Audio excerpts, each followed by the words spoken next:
Hey guys, this is Hot Noob here, and today I just wanted to go over some of the basics of viruses, since I know that a lot of people have a lot of misconceptions about them. So, first of all, I just wanted to say that I'm sorry for not being able to make a post yesterday. I was at like a 24-hour party with some of my old friends, and I probably won't be able to make a post during the weekend as well, because I'm going camping. Anyway, first of all, I want to start with the differences between Trojan and a worm class virus. I know that there are a lot of misconceptions about them. First of all, a worm class virus uses exploits and whatnot to spread. So what I mean by that is, well, at least with the old viruses, um, when you download an email attachment or something, it would use the download protocols, and it would find a bug, like the programmer making the virus would find a bug in the download protocols, and you would use those to make the virus run when it was downloaded through an email, right? So that would be an example of a worm class virus.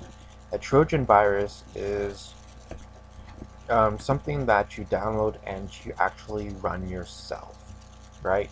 It's a fake program or it's a backdoor program.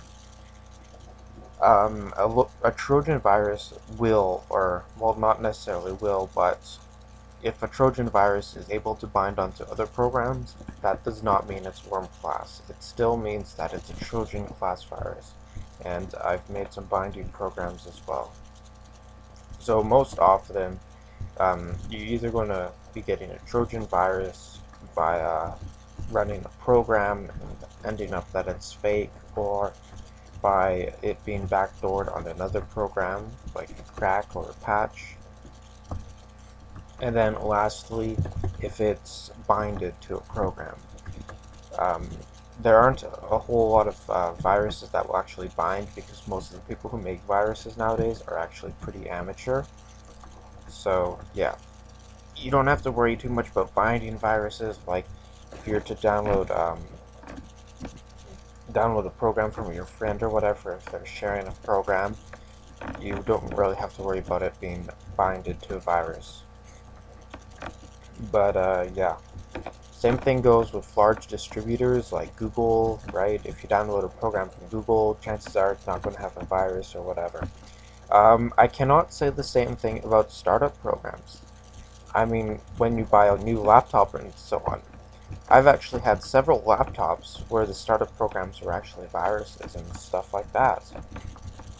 So I would not trust the programs that come with your computer. Next I'm just going to be going into what the viruses do and stuff. Most commonly, what you're going to be getting is a keylogger. Viruses that destroy your computer almost do not exist anymore. And those types of viruses, the ones that actually do destroy your computer, most often they are actually just old viruses that are trying to work on your new computer. A lot of the old viruses are extremely aggressive, and Microsoft has put in methods to prevent them from getting onto your computer. Unfortunately, a lot of the methods are not very refined, so what happens is the moment that one of the old viruses try to bypass your computer security, um, like the really old ones, once the moment they try to bypass the security, your computer will automatically shut down in a lot of the cases. And you may think that the Windows is all crapped up or whatever. In reality, it could just be a virus. For example, a lot of the old viruses, they will try to shut down the security protocols on your Windows computer, and um, if you've had a lot of experience with Windows and stuff, you'll know that when you do that, your computer will shut down. So that's what happens with the older viruses. And no, not all of the viruses have been caught yet. Some of them are polymorphic, um, and polymorphic viruses are the most deadly of them all. Well, not really deadly, but worst you can get.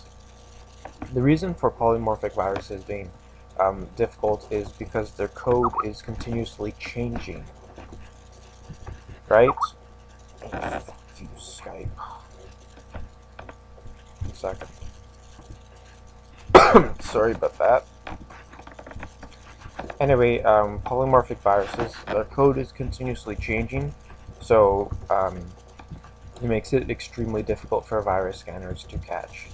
If you go on Wikipedia, though, and whatnot, and look at polymorphic viruses, you'll see that most of them are not true polymorphic, but it is actually not very difficult to make a virus that is 100% polymorphic.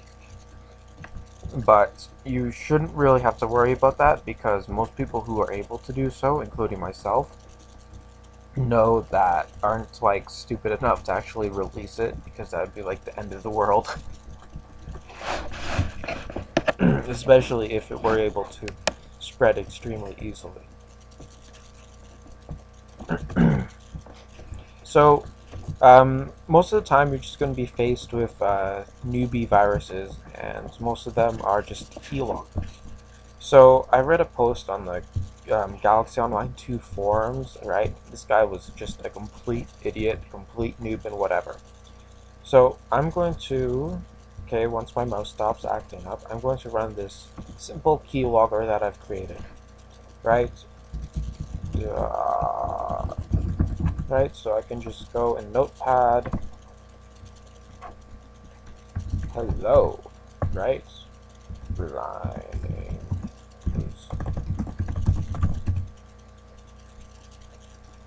Okay, it's a bit slow, but whatever, right?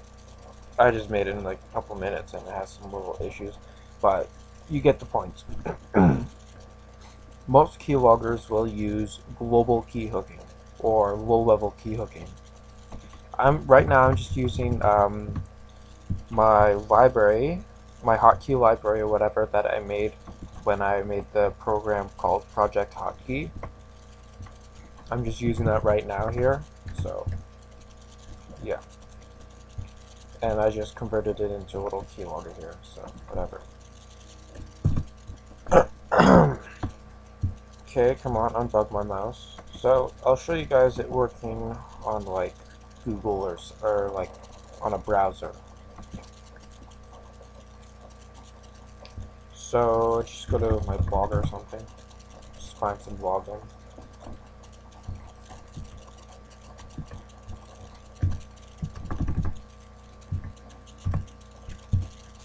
We are login. Right, so here we are. I'm just going to say hot new my password, right? And here we are. We got hotnoob and my password. Although the caps are, you know, whatever. And it's missing the A. I don't know why it misses the A, but whatever. Anyway, that's your basics for a keylogger. Now, I'm just going to pause this while I go find one of my other programs here. Okay, well, that was weird. It seems one of my files were missing or whatever. So I just loaded it up from one of my backups. So I'm just going to open up here. And this is just a little program that I made back when I was really into hacking and stuff. This was sort of like a secure chat, right? Completely encrypted using custom encryption algorithms and with a continuously changing key. Anyway, yeah, I have no idea why that got deleted. Anyway, client, I believe.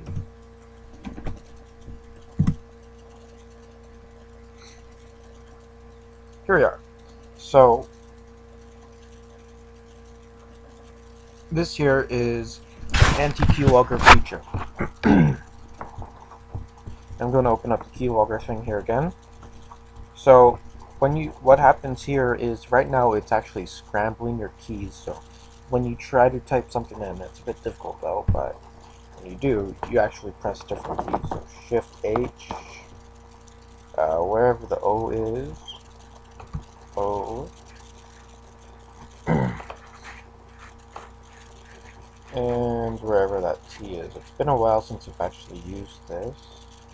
Whatever, I'll just use the mouse. right? And when you use the mouse here, as you can see, the keylogger doesn't catch it. And the reason for being this is because just gonna get rid of that. And the reason for it not showing up is because it's not using Windows messaging. Low-level key hooking is dependent on the messaging.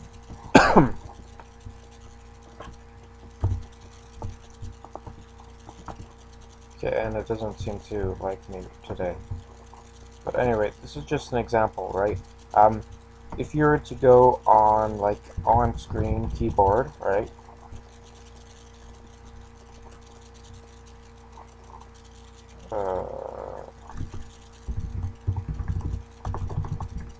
Like suggested in the Galaxy Online 2 forums, your keylogger would still get it. The reason being for this is because the on-screen keyboard still uses Windows messages. Look at this here. Hot, right? Let's continue it on using the on-screen keyboard. Right? Whoops. Of course, I got that anti-keylogger crap on.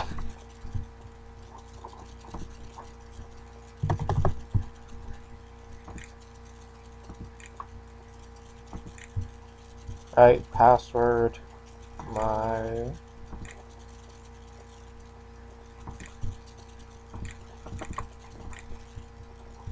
Alright, whoops. There we go. Of course, this is just a really basic sort of keylogger, just as an example.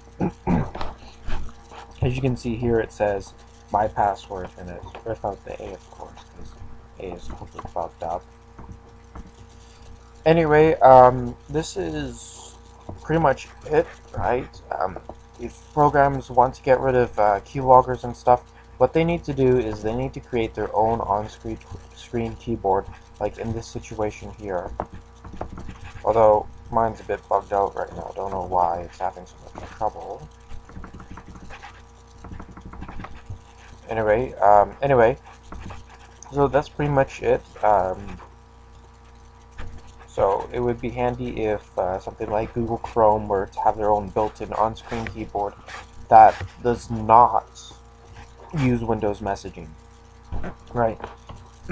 If you can do that, then you can make your browser or whatever pretty much immune to keyloggers, right? Or at least make it a hell of a lot more difficult for newbies to get a hold of your banking info or whatever. Anyway, this is Hot Noob, and come check my blog at hotnoob.com.